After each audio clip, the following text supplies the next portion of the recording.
Bienvenidos a una edición más de Una Voz en el Desierto. Hoy día es miércoles 7 de septiembre, y me quiero referir a la resistida autocrítica. Ese es el título de la entrega de hoy, la resistida autocrítica.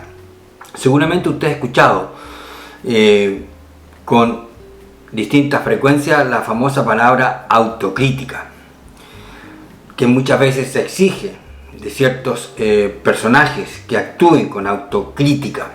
Ahora, antes de llegar al punto que también tiene que ver con una cuestión personal para usted y para mí, quiero ir de alguna manera acercándome simplemente a partir de qué entendemos por autocrítica. Yo sé que existen muchos teóricos, hay mucho material sobre esto, gente que trabaja en la salud mental, que se dedica precisamente a practicar o a ofrecer o a desarrollar en la gente esta capacidad de autocrítica. Y yo repito, existe mucho material al respecto.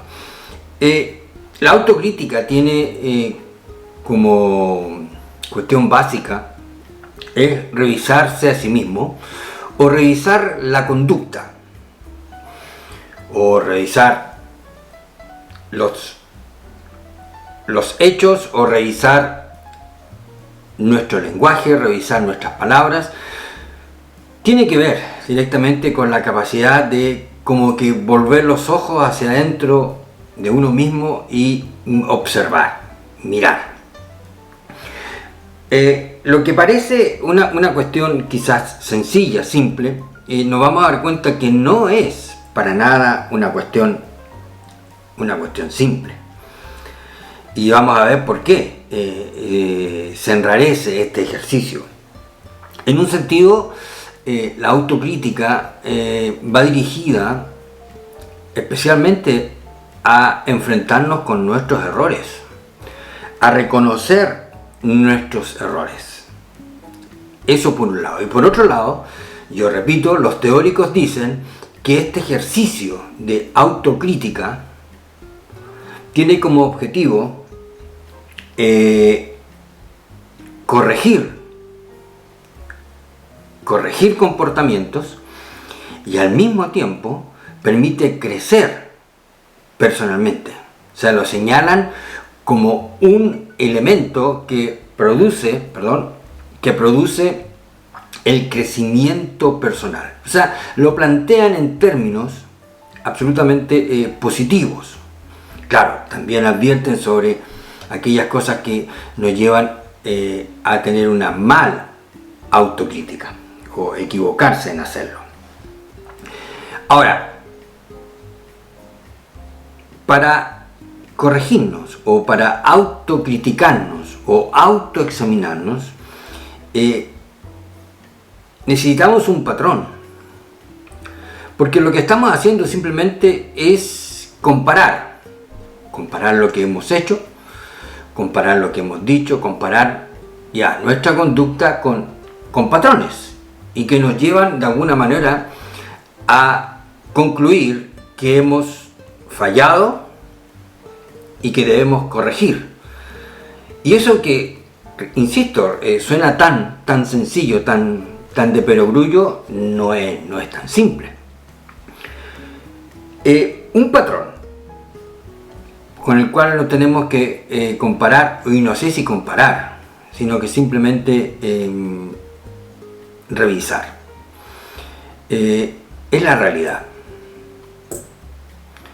La realidad tiene un tremendo poder, porque muestran, o ahí están, los hechos tal cual como son. Ahí está la realidad.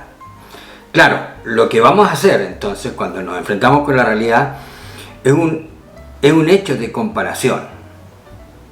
O sea, es una actividad de comparación, mejor dicho, una actividad de comparación. Eso que está hecho, esa realidad que la tenemos frente a nuestros ojos, la vamos a comparar necesariamente con nuestros códigos personales para llegar a definir si realmente fracasamos o no fracasamos. Ahora, la realidad, y cuando hablamos de autocrítica, nos estamos enfrentando a dos cosas fundamentales. Por un lado, los fracasos y por otro lado, los desastres, derechamente. Cuando llegamos a ese punto en que identificamos lisa y llanamente fracasos personales o, en otro sentido, desastres, entonces es ahí cuando tenemos la oportunidad, porque la autocrítica es una oportunidad. Nadie está obligado a hacerla y muchos la rehuyen. Por eso yo hablo de la resistida autocrítica. Enfrentarse a los fracasos y a los desastres. Ahora, usted perfectamente se dará cuenta que conforme las personas de alguna manera avanzan en posición de poder, por ejemplo, esta autocrítica se hace cada vez más difícil. Es un hecho que usted perfectamente lo puede comprobar. Ahora, ¿cuál es el problema cuando las personas no hacen una autocrítica? Primero, desperdician la oportunidad de poder corregir, de poder cambiar, la desperdician si es que no lo hacen, y por otro lado, obligan a su entorno a seguir recibiendo la tosudez o la insensatez de quien fracasa y de quien produce desastres. Por eso yo perfectamente me puedo imaginar que estos especialistas en la autocrítica desarrollan, por ejemplo, algún tipo de seminario, algún tipo de reuniones específicas con gente de empresas, donde los invitan precisamente a hacerse esta autocrítica para poder ellos mismos corregir, crecer y poder también generar cambios en su entorno. Ese es el lado que podríamos decir positivo de la autocrítica. Y eso en términos, yo repito, en términos generales. Ahora, ¿cuál es el mayor problema con la autocrítica? Cuando uno se encuentra frente a un fracaso, frente a un desastre. ¿Cuál es el problema? Cuando alguien ha puesto todas sus energías, ha puesto toda su fuerza, todo su empeño, todas sus facultades, sus capacidades en conseguir algo y fracasa estrepitosamente. ¿Cuál es el mayor problema que surge de inmediato? Lo primero que surge, que es yo diría hasta un efecto condicionado, surge: ¿dónde ubico las culpas? Alguien tiene la culpa de esto. Y entonces tengo que necesariamente ubicar las culpas, y aquí aparece lo que en la Biblia está claritamente establecido, que en Génesis capítulo 3, revísenlo cuantas veces quieran. Cuando el hombre pecó, desobedeció a Dios y Dios le pide cuenta, su reacción es simplemente culpar. La mujer que me diste por compañera me engañó y yo comí. Culpa a Dios y culpa a la mujer. Y se victimiza. Y yo comí. O sea, yo soy una víctima. O sea, ese ejercicio que en un sentido uno lo puede ver tan pequeñito, o ese fenómeno tan pequeñito en el Edén, ese es lo que en el fondo se amplifica. Y lo vemos hoy día cuando la gente fracasa estrepitosamente, cuando construye desastres. ¿Dónde ubico la culpa? Y siempre la culpa la voy a ubicar en alguien o en algo ajeno a mí. Y ahí usted puede observarlo en su propio medio. cuando la gente fracasa, cuando la gente causa desastres, ¿cómo reacciona? Y en esas culpas son despiadados, en proyectarla, en proferir todo tipo de descalificativos hacia quienes ellos consideran que son los culpables. Porque reconocer responsabilidades individuales es una cuestión absolutamente resistida. Y usted obsérvelo. Y también va a escuchar cosas como esta. Si yo en algo he fallado, pido disculpas. ¿Qué autoexamen es ese? O sea, si en algo he fallado, si no sé, ¿qué es eso? Rehuir, llamar a las cosas por su nombre. ¿Dónde ubicar la culpa? Y siempre, repito, será fuera de mí. Y las personas que deben reconocer o hacer esta autocrítica, en el fondo, reaccionan en forma despiadada contra aquello o aquellos que ellos consideran que son los culpables. Esta oportunidad de crecimiento que los teóricos la plantean, al final es tremendamente resistida. Porque aquí entra otro elemento de la naturaleza humana que tiene que ver con el orgullo. El orgullo.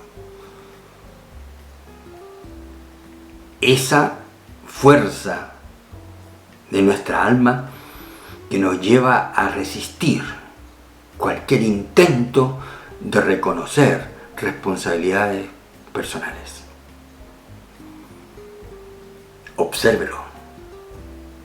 Esto de la autocrítica, yo insisto, que tiene sus perfiles teóricos, que muchos lo practican y lo ofrecen, y seguramente lo llevan a la práctica en ciertos grados, tiene también su apoyo bíblico. Y en la Biblia aparecen, pero muchísimas referencias a lo que cada uno debería hacer, autocrítica. Ahora, cuando Dios se acerca, y aquí comenzamos de alguna forma también a acotar el tema, cuando Dios se acerca y sugiere la autocrítica, es como que Dios mismo decide, bueno, ahora la responsabilidad de ustedes. Lo que surja de lo que yo les he dicho, ahora es responsabilidad de ustedes. Por ejemplo, usted puede leer el libro de Ageo, un libro chiquitito que tiene apenas 2 capítulos en el Antiguo Testamento, cortito, donde el Señor lo está confrontando con un problema de prioridades,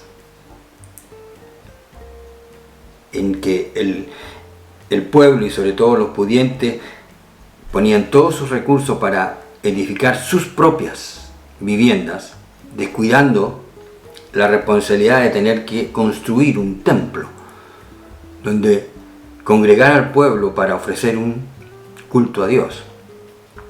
Usted léalo. Pero el punto es que en el verso 7, por ejemplo, así ha dicho Jehová de los ejércitos: meditad sobre vuestros caminos. Meditad sobre vuestros caminos. ¿Qué es eso? Examínense. Revísense. Entonces, un perfil de comparación tiene que ver con los hechos, con la realidad. Pero el otro es, a los que tenemos una relación con el Señor, son los principios de la palabra de Dios, los absolutos morales. Y aquí Dios está invitando a su pueblo a meditar en vuestros caminos. Siéntense, evalúen Evalúen vuestras prioridades. Evalúen vuestras metas. Evalúen vuestros compromisos. Eso está diciendo Dios acá a través de Ageo. Revísense. Lo que salga de esto es responsabilidad de ustedes. Es lo que Dios le dice a su pueblo. Como también puede surgir de este autoexamen lo mismo que con cualquier ser humano, un orgullo que les impida hacer correcciones, hacer cambios, hacer nuevos compromisos. Eso aparece ahí.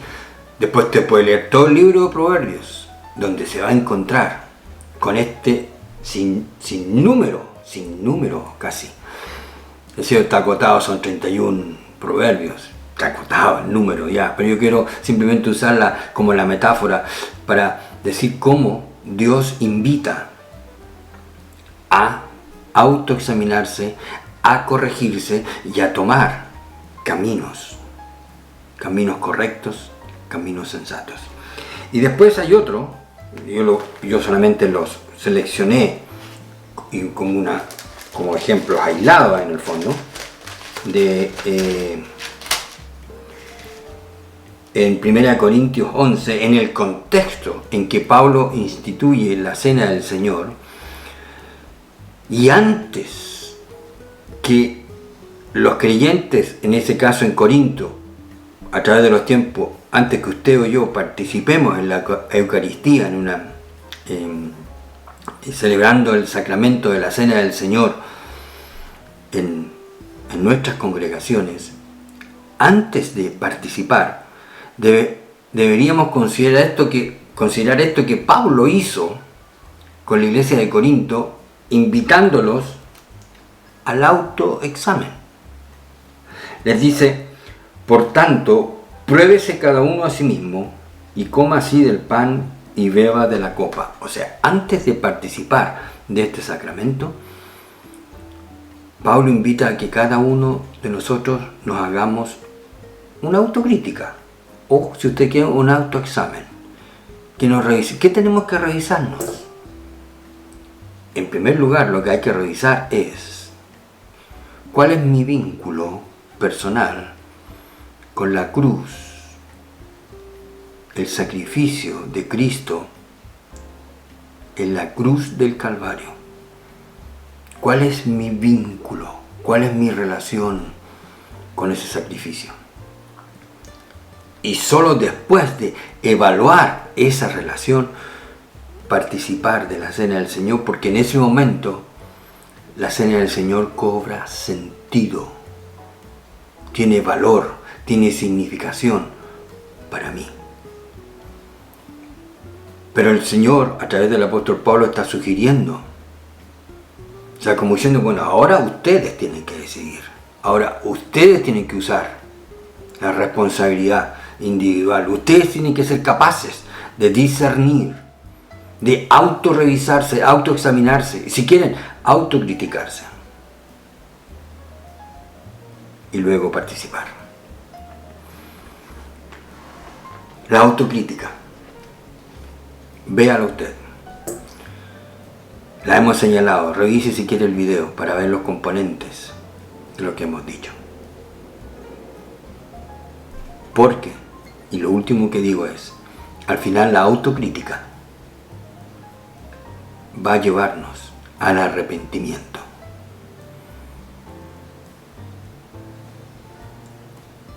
Porque el arrepentimiento es el fruto de la autocrítica.